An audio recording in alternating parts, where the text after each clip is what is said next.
One of the things I find most striking is the presence of Antarctica on ancient maps, because we didn't discover it until 1820. And yet it's on maps drawn in the 1500s with great detail, which again were based on much older source maps that have now been lost to us. Astonishing thing is the so-called Pinkerton world map. I don't know if you can find it, Jamie.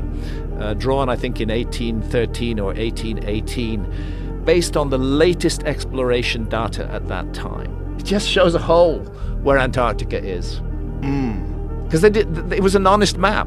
Nobody had found it by then. But if you go back to, for example, the Wolsey-Wooler world map drawn in 1530 or thereabouts, you find Antarctica is present. There's Antarctica at the tip of South America, just south of South Africa. And what did they call it back then? Well, they call it the Southern Land.